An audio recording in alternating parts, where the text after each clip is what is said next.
Heath Ledger didn't die from playing the Joker. He died from what he learned while becoming him. The police found a diary in his apartment filled with Joker notes and disturbing confessions, but 6 pages were torn out before his family released it to the public.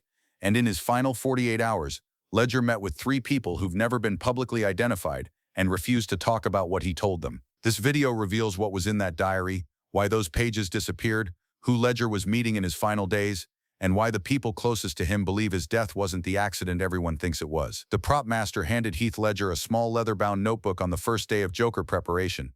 Write everything, every thought, every impulse, everything the Joker would think. Heath took it, opened to the first page, started writing. He never stopped. For 6 months, that diary became Heath's obsession. He filled it with newspaper clippings about violence, sketches of the Joker's face contorted in rage, handwritten rants in character, photos of hyenas and clowns in chaos.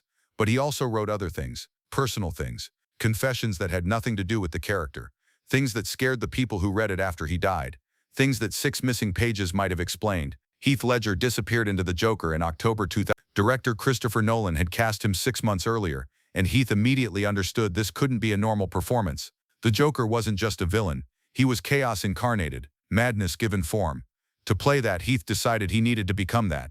He locked himself in a London hotel room for 6 weeks, alone. No visitors, no phone calls, just him and the diary. I sat in a hotel room in London for about a month, Heath later told reporters. I locked myself away and formulated the character, his voice, his laugh, his look, everything. But what he didn't mention in interviews was what he was writing in that diary during those weeks, or what he was doing to himself to access the darkness he needed. A makeup artist who worked on The Dark Knight described what Heath brought to set every day. He'd arrive with that diary, always carried it. Between takes, he'd sit alone and write in it. We weren't allowed to look. He was very protective of it. Another crew member, he wouldn't break character. Even during lunch, he'd stay in the Joker's headspace. That diary was like his anchor, or maybe his prison. I couldn't tell which. Heath's co-star Michael Caine said Heath's performance was so disturbing that Caine forgot his lines during their first scene together. He frightened me. I'd never seen anything like it. It wasn't acting. It was like he'd found some dark place inside himself and brought it out. That dark place was documented in the diary, page after page of descent into the Joker's psychology, but also into Heath's own, because somewhere during those 6 months of filming, the line between Heath Ledger and the Joker started to blur. Heath's ex-girlfriend Michelle Williams, who was living with him at the time with their daughter Matilda, noticed the change. He wasn't sleeping, she told friends privately. He'd be up all night, writing in that diary, pacing, laughing to himself. I'd ask what was wrong and he'd say nothing, I'm just working. But it wasn't just work. Heath was losing himself in the character. He started having nightmares. Vivid, violent nightmares where he was the Joker committing acts he couldn't control. He'd wake up in cold sweats, unable to distinguish between dream and reality. The role took everything from him, a friend later said. He gave himself completely to it, but I don't think he knew how to take himself back. Heath started taking sleeping pills, Ambien. Then when that stopped working, he combined it with other medications, anything to quiet his mind enough to sleep, but sleep never came easy, and the diary kept filling with darker entries. It was entered into evidence, photographed, documented. Then it was returned to Heath's family in Australia.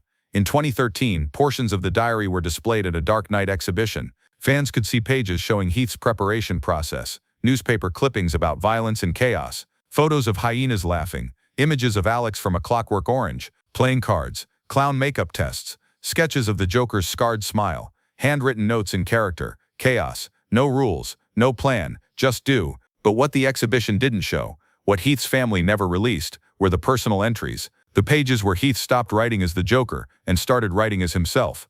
A researcher who viewed the complete diary before it was edited described what was removed. There were entries about his mental state, about feeling like he was losing control, about not being able to sleep, about dark thoughts that had nothing to do with the character. One leaked entry, allegedly from November 2007, during filming. I can't turn it off. I close my eyes and I see his face, hear his laugh, feel his chaos. It's not a character anymore. It's something I let inside, and I don't know how to get it out. Another entry, allegedly from December 2007. Michelle says I'm scaring Matilda. I'm trying to be normal around her, but normal feels like a costume now. The Joker feels more real than Heath does. A third entry, allegedly from early January 2008, just weeks before his death. Haven't slept more than 2 hours in 3 days. Pills aren't working anymore. Nothing works. The Joker won't let me rest. He wants me to understand something, but I don't know what. These entries were never officially confirmed. Heath's family has never commented on them, but multiple people close to Heath have said the diary contained evidence of severe psychological distress that went beyond method acting. It suggested Heath had triggered something in himself that he couldn't control. The most disturbing aspect of the diary wasn't what it contained, it was what was missing. 6 pages had been torn out, carefully removed, leaving only ragged edges in the binding. Who removed them? Heath's family claims they don't know.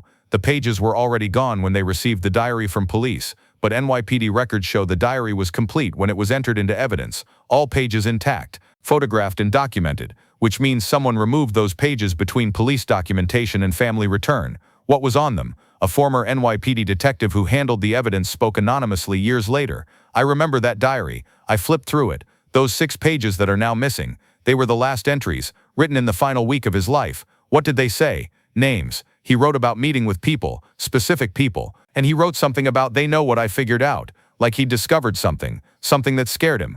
Those pages have never surfaced, and the people Heath named on them have never been identified publicly."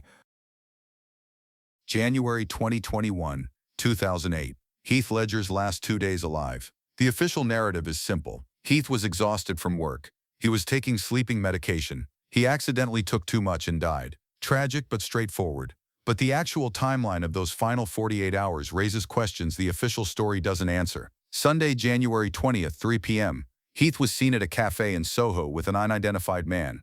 Witnesses described them as having an intense conversation. Heath looked agitated. Who was this man? He's never been publicly identified. He didn't come forward after Heath's death. Security cameras caught footage, but it was never released to the public. Sunday, 7 p.m. Heath had dinner at a restaurant with 2 people, a man and a woman, neither identified. The restaurant staff said Heath seemed distracted and anxious.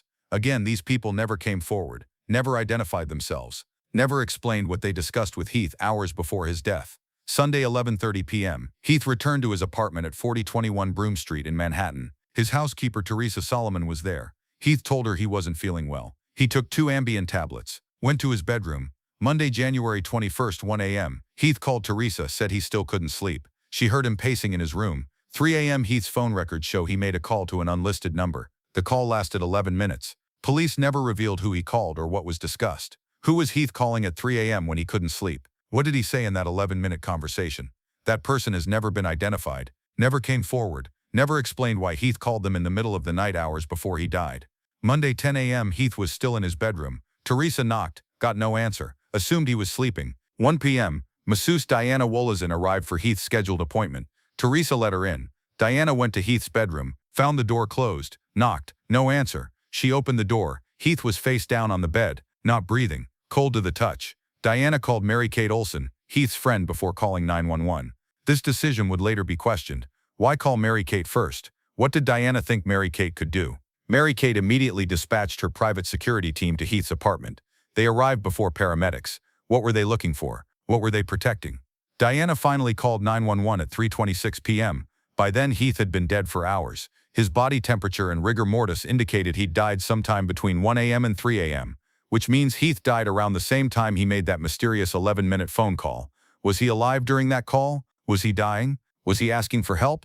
The person on the other end of that call knows the answer, but they've never spoken publicly, and police never pursued it. The case was ruled accidental overdose within 48 hours, but several investigators privately questioned the speed of that conclusion.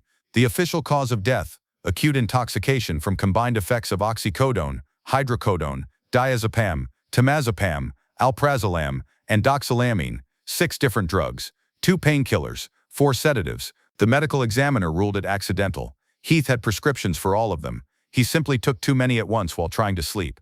But toxicology experts who reviewed the report found inconsistencies. The levels of certain drugs in Heath's system didn't match the timing or method of ingestion one would expect from someone self-medicating for insomnia. A forensic toxicologist speaking anonymously: "The combination and levels suggest the drugs were taken over several hours, not all at once, but the concentration patterns don't fit that either. It's unusual." Translation: Heath's drug levels didn't match either accidental overdose or intentional suicide. They matched something else, something the official report didn't explain. The prescriptions themselves raised questions. Heath had prescriptions from multiple doctors. None of them knew he was seeing the others. None knew what medications the others had prescribed. This is called doctor shopping, obtaining multiple prescriptions from different physicians to accumulate drugs. But Heath wasn't doctor shopping for recreation. Friends said he was desperately trying to sleep. He was seeing multiple doctors because none of them could help him. He was in crisis, a friend said. He wasn't trying to get high. He was trying to quiet his mind. And nothing worked. But here's the strange part. Some of the pills found in Heath's apartment weren't prescribed to him. They were prescribed to other people. Names redacted in police reports. Who gave Heath those pills? Why did he have prescriptions belonging to others? Police investigated this briefly, then dropped it, ruled it irrelevant to cause of death.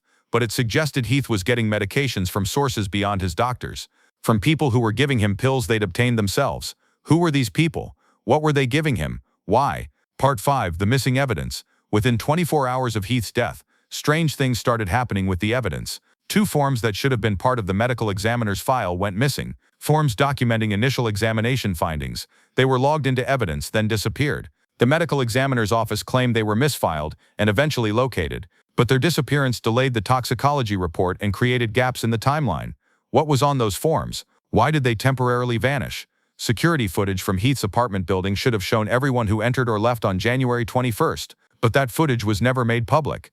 Police claimed it showed nothing relevant, but several investigators privately disagreed. One detective, speaking anonymously, "That footage showed people we couldn't identify entering the building around the time Heath died. We wanted to question them. We were told to drop it." Who were these people? Why were they at Heath's building when he died? Why weren't they investigated? The 911 call itself had timing issues that were never explained.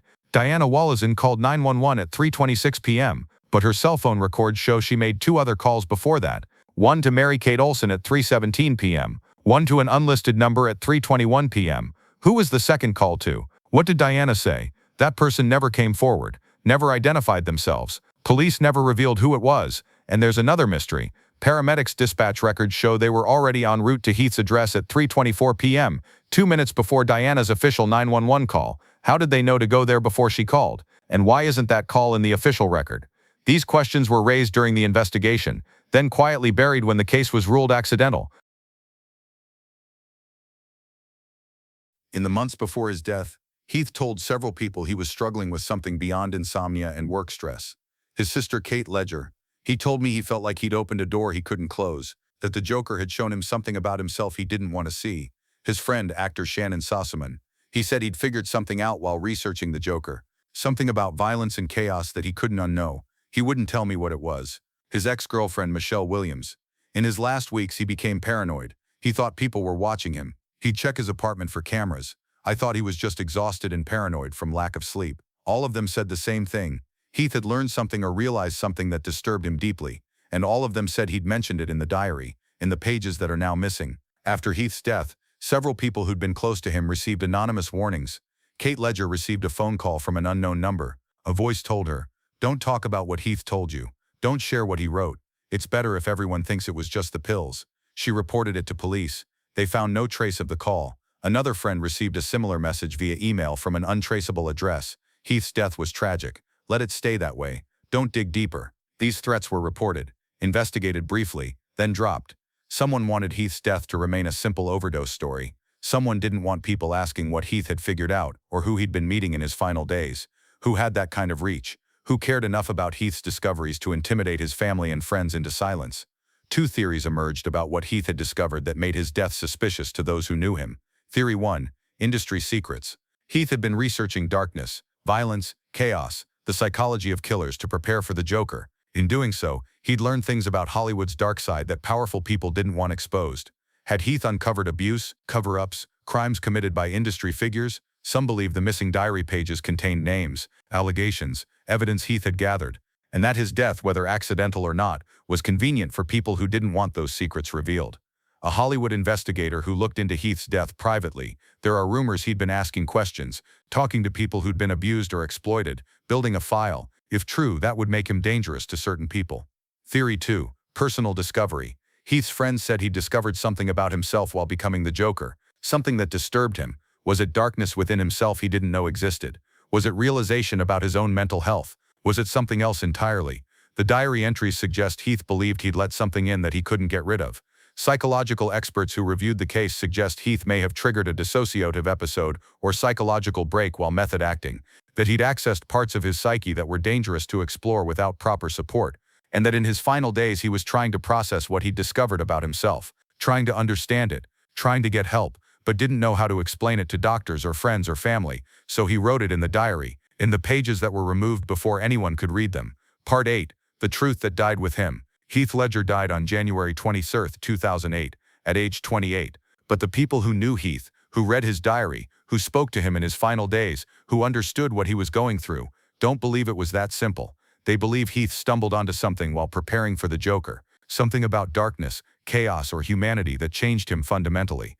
They believe he wrote about it in those missing diary pages, named people, or revealed truths that made those pages dangerous, and they believe his death, whether truly accidental or something more sinister, was convenient for people who didn't want those truths exposed. We'll never know what Heath discovered. We'll never read those missing pages. We'll never know who he met in his final 48 hours, or what they discussed, because the evidence disappeared, the witnesses stayed silent, and Heath's truth died with him. Heath Ledger's Joker diary remains one of the most famous pieces of method acting documentation in film history.